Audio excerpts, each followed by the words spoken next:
1011 sebagai host di podcast Sistem Teknologi Informasi. Di sini saya bersama dua narasumber. Yang pertama ada Mbak. Hai, perkenalkan nama aku Sofia Maharani dengan NIM 251910201017. Aku dari Prodi Teknik Elektro. Dan satunya ada Mbak. Halo, perkenalkan nama saya Natanila Artanti dengan NIM 251910201026 dari Prodi Teknik Elektro. Jadi di sini kita akan membahas mengenai teknologi informasi. Nah, yang aku tahu Mbak itu teknologi informasi kan kayak suatu pemrosesan ya. Nah, kalau untuk Mbaknya sendiri itu sistem teknologi informasi itu apa sih? Mungkin dari Nathan dulu. Kalau dari aku nih, menurut aku nih teknologi informasi ini rangkaian teknologi yang digunakan untuk mengolah, menyimpan, mengakses, dan mengirimkan informasi. Gitu, jadi kayak teknologi informasi ini penyaluran data dari komputer, smartphone ke pengguna. Kalau untuk Mbak Sofia sendiri? Sebenarnya sama sih, kayak aku mau nambahin aja nih. Jadi kayak menurut aku nih, TI sendiri itu kayak proses buat menyimpan atau memproses, bahkan mengirimkan atau mengambil informasi. Mungkin kalau bisa kasih contoh, mungkin paling gampangnya komputer sih, karena kan itu pasti kayak tiap hari kita menggunakan ya komputer, smartphone. Kan kita di komputer itu sendiri kan kita bisa kayak ngetik terus ngirim data atau nyimpan data di komputer tersebut gitu. Oh, komputer ya. Nah, kalau yang aku tahu ini Mbak, komputer kan memiliki kayak sebuah komponen-komponen gitu di dalamnya ya. Contohnya kayak yang aku tahu sendiri di komputer ini ada kayak komponen software ataupun hardware gitu kan. Nah, komponen software sendiri kan ada kayak apa aja gitu loh di komputer, dan sama fungsinya itu apa sih Mbak? Kalau ngomong software ya, software sendiri kan definisinya itu perangkat lunak ya. Iya. Jadi kayak gimana ya? Mungkin kayak sistem-sistemnya kayak Windows gitu. Nah itu kayak perangkat lunak di dalam komputer. Iya benar. Mungkin dari aku juga itu sih. Kalau dari Mbak Natanya sendiri? Kalau dari aku, software ini terbagi ke 3 jenis sih. Jadi ada software sistem, software aplikasi, sama software utility. Jadi kalau software sistem ini kayak kalau di Android ini kayak Windows, terus kalau di Apple ini kayak macOS. Nah, fungsinya ini sebagai jembatan antara hardware dan pengguna. Yang kedua ini kayak aplikasi softwarenya, kayak Microsoft Word, Excel, terus PowerPoint atau WhatsApp sendiri yang sering kita gunakan. Berfungsi itu untuk memenuhi kebutuhan pengguna untuk berkomunikasi, untuk menyimpan data seperti itu. Sedangkan kalau software utility ini seperti antivirus, terus juga pembersih file supaya memorinya kita tuh nggak gampang penuh, terus terlindungi dari virus. Jadi software ini juga sangat berguna bagi kehidupan sehari-hari. Oh, jadi software ini gampangannya kayak memberikan langsung kontribusinya langsung kepada pengguna ya Mbak, sebagai jembatan antara pengguna dan juga hardware-nya. Nah, berbicara soal hardware ya, hardware ini kan kayak kerangka luar dari sebuah komputer kan. Nah, ini tuh fungsinya sendiri tuh apa sih? Memiliki peranan apa gitu? Kalau bahas hardware ya, hardware ini fungsinya gimana ya? Aku masih bingung, masih ini dirangkai di otak. Mungkin Nata. Mungkin Mbak Natanya. Nah, kalau dari aku ya, hardware sendiri kan pasti dari kata-kata hard ini kan pasti keras ya. Jadi kayak perangkat keras, bukti fisik lah, kayak misal komputer gitu.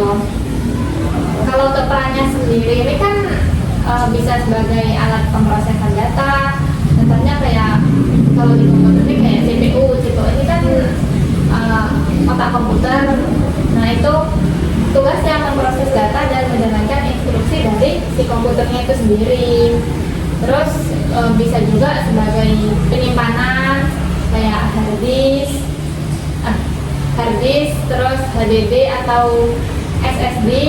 Tugasnya itu menyimpan data dan program sendiri di komputer. Terus bisa juga sebagai input.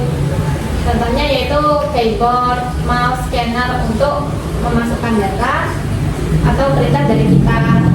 Itu kan keyboard kan otomatis, terus mouse juga sebagai penunjuk.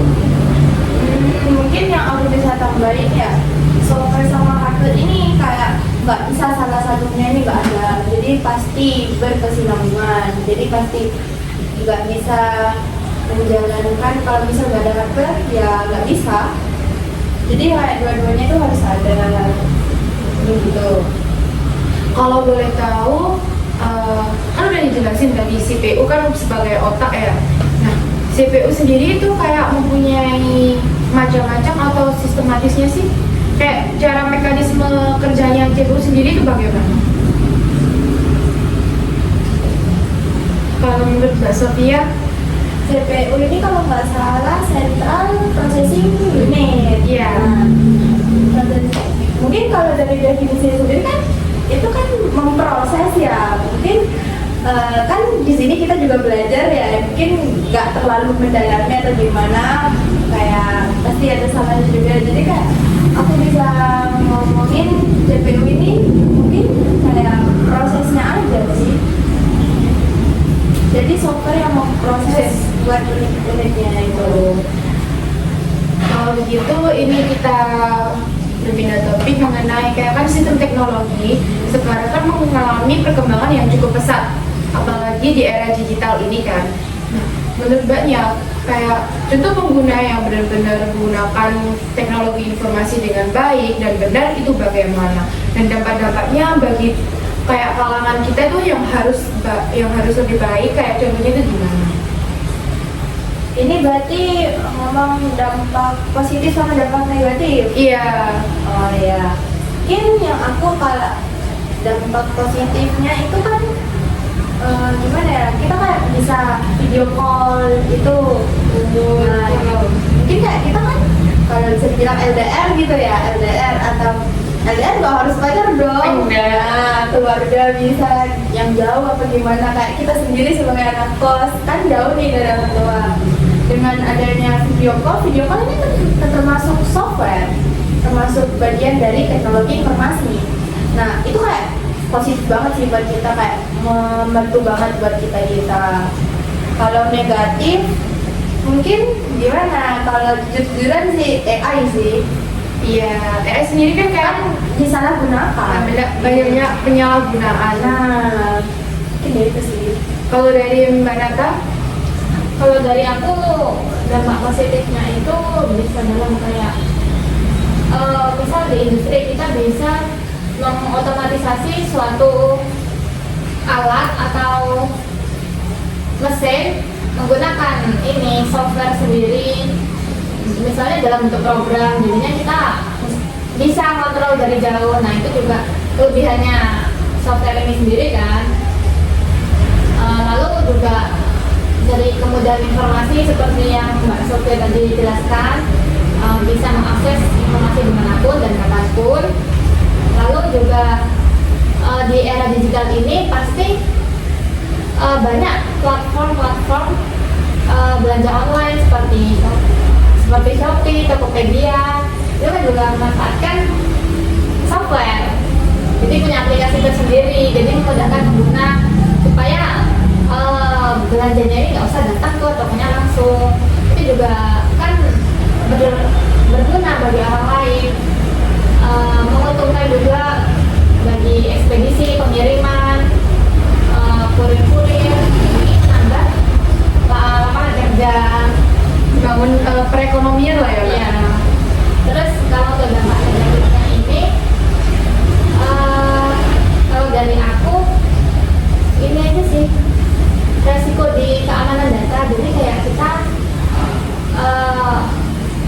sebenarnya nggak menutup kemungkinan buat data kita itu diambil oleh user yang lain, jadi kayak di hack gitu.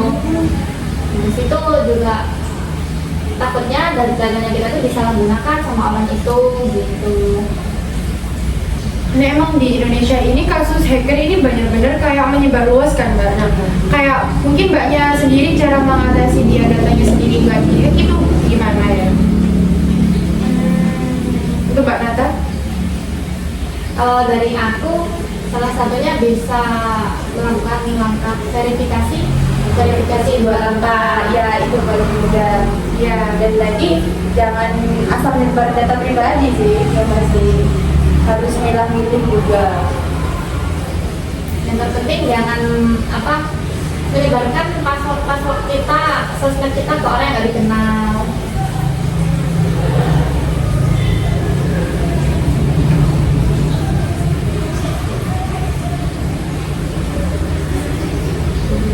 dari kesimpulan yang saya dapatkan dari Mbak Sofia dan juga Mbak Nata, saya menemukan bahwa sistem teknologi informasi kan merupakan suatu alat untuk memproses, menyimpan data kan.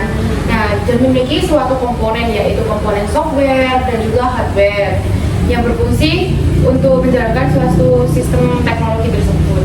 Dan juga kayak di era perkembangan digital ini sangat diperlukan loh, soalnya teknologi informasi buat di era digital ini yang positif itu tentunya kayak mempermudahkan dalam sistem informasi jarak jauh, terus juga efisiensi waktu juga, dan membangun sistem perekonomian yang lancar.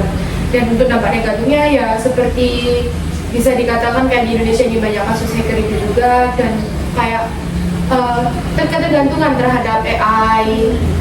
Nah, untuk kesimpulannya jadi saya menyimpulkan bahwa kita sebagai pengguna harus bijak-bijak untuk menggunakan media sosial, teknologi informasi, dan dunia IT yang sedang berkembang saat ini.